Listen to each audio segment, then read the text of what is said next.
জয় হিন্দ দর্শক বন্ধুরা, কেমন আছেন সবাই? আশা করি সবাই অনেক অনেক ভালো আছেন। বন্ধুরা, আমি একটা পাতিলেবুর গাছের সামনে দাঁড়িয়ে আছি, কিন্তু গাছটায় দুঃখজনকভাবে লেবু নেই। এই লেবু চাষ সম্বন্ধেই আজ আমি আপনাদেরকে জানাবো। যারা 12 মাসি পাতিলেবু চাষ করতে চাইছেন তারা কতটা লাভবান হতে পারেন এই পাতিলেবু চাষ করে। এবং পাতিলেবুর দাম তো আপনারা বাজারে জানেনই, যদি মিনিমামও যদি আপনি পাইকারি বিক্রি করেন তাহলে 1 থেকে 1.5 টাকা বিক্রি করতে পারেন। আপনারা যদি 1 বিঘা জমিতে চাষ করেন তাহলে কতগুলো চারা রোপণ করতে পারবেন এবং এখান থেকে কেমন ফলন হতে পারে, কেমন লাভ হতে পারে, পুরো বিস্তারিত আপনাদেরকে জানাবো। স্যার নমস্কার। নমস্কার, কেমন আছেন আপনি? ভালো আছি। আমার যারা নতুন দর্শক রয়েছে তাদেরকে যদি আপনার পরিচয়টা একটু দিতেন। নমস্কার, আমি অর্ণব বিশ্বাস। আমি বর্তমানে একজন এগ্রি রিসার্চার এবং নাগ কনসালটেন্সিতে এগ্রি কনসালটেন্ট হিসেবে রয়েছি। এর আগে আমি দেরাদুন উত্তরাখণ্ডে এইচএনবি ইউনিভার্সিটির সাথে রিসার্চ ওয়ার্ক করেছি এবং উত্তর 24 পরগনাতে বিভিন্ন কৃষি সেক্টরে বিভিন্ন এফপিসির সাথেও কাজ করেছি। আচ্ছা, আজ আমার জানার বিষয় হলো পাতিলেবুর চাষ। 12 মাসি পাতিলেবুর চাষ। আমরা যদি পাতিলেবুর চাষ করি তাহলে প্রাথমিক ধারণাটা যদি একটু দিতেন ভিডিওর প্রথমেই, যে আমরা পাতিলেবুর চাষটা আমাদের পশ্চিমবঙ্গের জন্য কতটা জরুরি।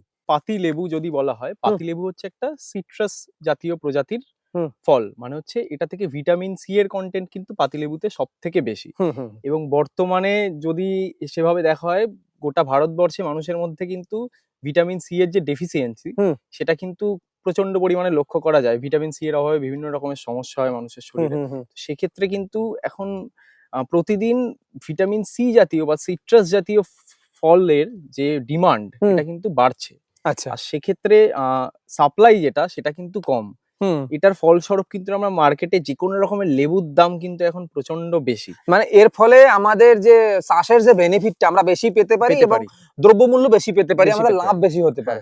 যাই হোক, এবারে আমার প্রথম থেকে একটু জানার বিষয়, ধরুন আমার একটা জমি রয়েছে, উর্বর জমি রয়েছে, সাধারণভাবে যেরকম থাকে, যেরকম আমরা এই একটা জমিতে রয়েছি, কিন্তু দুর্ভাগ্যবশত আমাদের পিছনের কাছে লেবু নেই। এই যে সবে বন্ধুরা ফুল এসছে, ফুল কিন্তু গাছটিতে একেবারে মেইনটেনেন্স ঠিকমতো করা হয়নি। কাটিং প্রুনিং এর যে ব্যাপারগুলো, যে টাইমলি বছরের কিছু সময় কাটিং করতে হয় গাছ, এবং ফুল আসার আগে একটা পরিচর্যা থাকে। ফুল থেকে ফলে যখন গাছে ট্রান্সফার হয় সেই টাইমে একটা গাছের কিছু স্পেসিফিক খাদ্যের প্রয়োজন হয়, সেটা অবশ্যই সেটা আমাদের করতে হবে। সেগুলো এটাতে করা হয়নি। পুরো বিষয়টাই আপনাদেরকে জানাবো। আচ্ছা, আমাকে বলুন, ধরুন আমার 1 বিঘা জায়গা রয়েছে, এই 1 বিঘা জায়গাতে আমরা কতগুলো চারা রোপণ করতে পারি? এই সিডলেস লেবু বলুন বা এই পাতিলেবুর ক্ষেত্রে, ইন্ডিয়ান পাতিলেবু বলুন। দেখুন, আমরা একরে যদি হিসাব করি, অর্থাৎ 3 বিঘাতে, সেখানে আমরা মোটামুটি 200 থেকে 300 পিস মতো লেবুর কিন্তু আমরা প্লান্টেশন করতে পারি। 200 থেকে 300। আচ্ছা, এটা কোন সিজনে লাগানো প্রয়োজন? সিজন নরমালি বর্ষার আগে হলে ভালো হয়। ঠিক আছে, এবার সারা বছরই করা যায়, তবে একটু ড্রাই সিজনটাকে অ্যাভয়েড করে দেওয়াটাই উচিত। মানে একদম শীতকালটাতে পাতিলেবুর প্লান্টেশন না করাটাই ভালো, যেহেতু মাটিতে যে আর্দ্রতাটা, ময়েশ্চার কন্টেন্টটা একটু কম থাকে, তখন গাছের সার্ভাইভ করাটা একটু মুশকিল হয়ে যায়। এছাড়া প্লান্টেশন মোটামুটি যে কোনো সময়ই করা যেতে পারে। আর পাতিলেবুর মাটির ক্ষেত্রে যদি বলি, মাটির কিন্তু স্পেসিফিক কোনো রিকোয়ারমেন্ট নেই যে এই মাটিতেই হবে। শুধু যে কোনো মাটিতে হতে পারে। যে কোনো মাটিতে হতে পারে।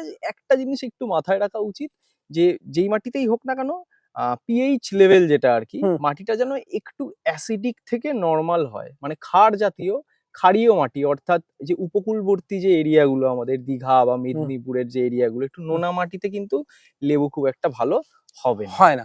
মানে একটু বালি মাটি হলে পরে, এই এঁটেল মাটি আমাদের এখানে যেরকম এঁটেল দোআঁশ মাটি সম্ভব। এবার 1 একরে যদি আমি চারা রোপণ করি তাহলে কতগুলো চারা রোপণ হবে? 1 একরে মোটামুটি আপনি 200 থেকে 250 পিস মিনিমাম, এবং যদি ম্যাক্সিমাম ধরা যায় 300 পিস অব্দি একজন চাষি কিন্তু চারা লাগাতে পারে 1 একরে। আচ্ছা, এই গাছের পরিচর্যা কেমন? পরিচর্যা বছরের কিছু সেট টাইমে কিছু মিনিমাল পরিচর্যার প্রয়োজন পড়ে। গাছ রোপণ করার প্রথম 1 বছর একটা বেসিক মেইনটেনেন্সের প্রয়োজন হয়। তারপরে যেই প্রথম বছরে ফুল আসতে শুরু করে এবং ফল আসতে শুরু করে, প্রথম বছরের ফলটা না নেওয়াটাই বেটার, তাতে গাছের প্রোডাকশনটা ওভারঅল কমে যায়। আচ্ছা, ঠিক আছে, দ্বিতীয় বছরের পর থেকে আস্তে আস্তে গাছের প্রোডাকশন আসা শুরু করে, এবং সেই সময় গাছের কিছু বেসিক খাদ্য, অর্থাৎ সার যেগুলো থাকে, এবং নতুন পাতা গজানোর পর কিছু পোকার অ্যাটাক হয়, সেই জিনিসগুলো একটু বেসিক মেনটেন করতে পারলে কিন্তু পাতিলেবু থেকে ভালো প্রোডাকশন আনা যেতে পারে। আচ্ছা, গেল পরিচর্যা। এইবার ধরুন এই যে গাছটা রয়েছে, এই গাছটায় আমার এখন তো ফলনের সম্পূর্ণ পরিপক্ক হয়ে গিয়েছে, আর ওই যে দুই একটা লেবুও রয়েছে। হ্যাঁ। আচ্ছা এবার বলুন, আমাদের এই পাতিলেবু চাষ করার কি কোনো আলাদা স্পেসিফিক জাত রয়েছে? যেমন কেউ 12 মাস বলছেন, আপনি আবার সিডলেস বললেন। এবার যেহেতু আমার 12 মাস রয়েছে, দুই একটা জাত বলতে পারবেন যে এই জাতের লেবুটা ভালো হতে পারে? স্পেসিফিক জাত বলতে গেলে নর্মালি আমাদের ওয়েস্ট বেঙ্গলের মার্কেটে কিন্তু পাতিলেবু, কাগজি লেবু হুম। এই দুটোর কিন্তু ডিমান্ড সব থেকে বেশি। আচ্ছা। এবার কিছু পাকিস্তান ভ্যারাইটির লেবু বর্তমানে আমাদের মার্কেটে ঢুকছে, হুম। ঠিক আছে। সেগুলোর কিন্তু ওই গাছগুলোতে দেখবেন স্পেসিফিক্যালি কাঁটাটা কম থাকে, আচ্ছা। যে সেগুলো হচ্ছে টিস্যু কালচার দিয়ে করা, আচ্ছা। ঠিক আছে। নর্মালি সেগুলো মার্কেটে ঢুকছে। আচ্ছা।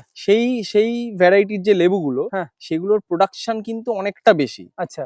আর কোয়ালিটি হ্যাঁ। আমাদের পাতি বা কাগজি লেবুর মতো অতটা ভালো হয় না। হুম। মানে আপনি সেটা খেলেই বুঝতে পারবেন, কোয়ালিটি ভালো হয় না, কিন্তু প্রোডাকশন কিন্তু একটা হিউজ আসে।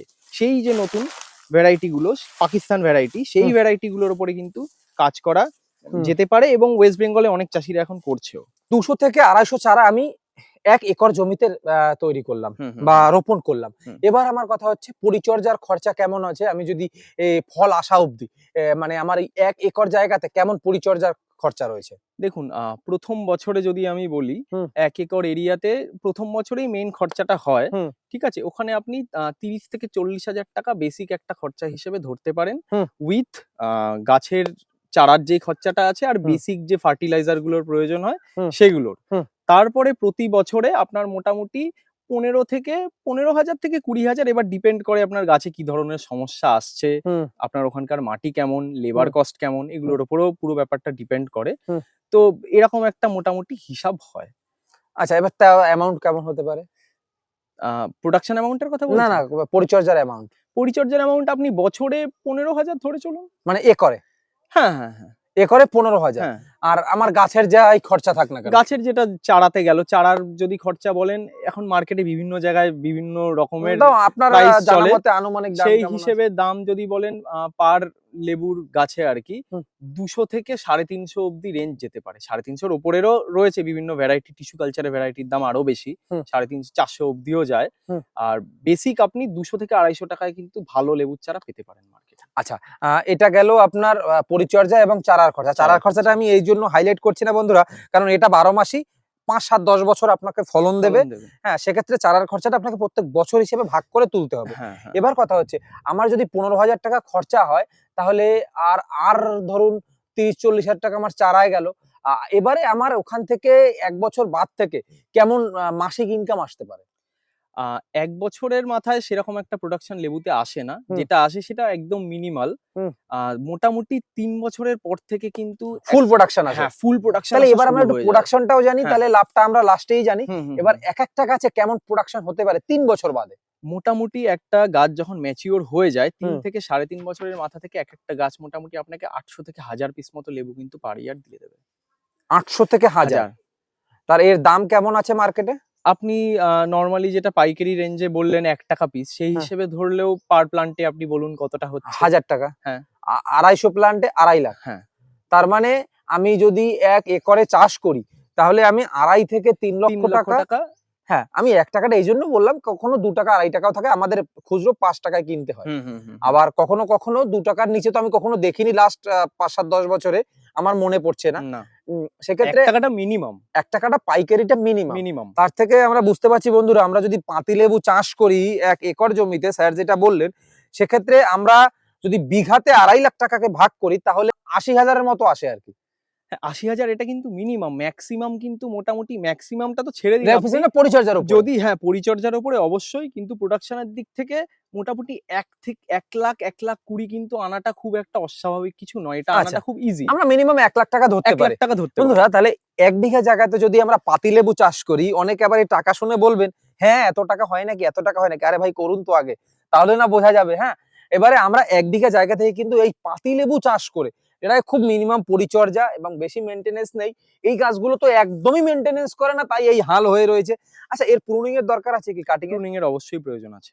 আচ্ছা। ফ্রুটিং একবার হয়ে গেলে, আমার যেই একটা সিজনের ফল আমি পেয়ে গেলাম, তারপরে একটা প্রুনিং এর প্রয়োজন পড়ে। আচ্ছা আচ্ছা আচ্ছা, এটা কি প্রত্যেক বছর বছর? প্রত্যেক বছরে টাইম টু টাইম এই প্রুনিংটা করতে হয়। আচ্ছা স্যার, আপনাকে অনেক অনেক ধন্যবাদ এত সুন্দর একটা ইনফরমেশন দেওয়ার জন্য। আর হ্যাঁ বন্ধুরা, যদি লেবু চাষ কেউ করতে চান অবশ্যই কমেন্টে জানাবেন। আর বিস্তারিত যদি জানতে চান তাহলে স্যারের সাথে অবশ্যই যোগাযোগ করতে পারবেন, ডিসপ্লেতে নাম্বার দেওয়া রয়েছে।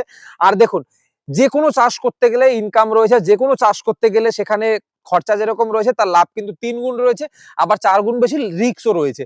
সেই জন্যই চাষ কিন্তু যতটা সোজা মনে করি অতটা সোজাও নয়, আবার যতটা কঠিন মনে করি অতটা কঠিনও নয়। এবার একটু ধারণা আপনাকে থাকতে হবে চাষ করতে গেলে। যাই হোক দর্শক বন্ধুরা, ভালো থাকবেন সবাই, দেখা হবে কোনো নতুন ভিডিওতে, কোনো নতুন ফার্মিং নিয়ে, কোনো নতুন খামারের সাথে।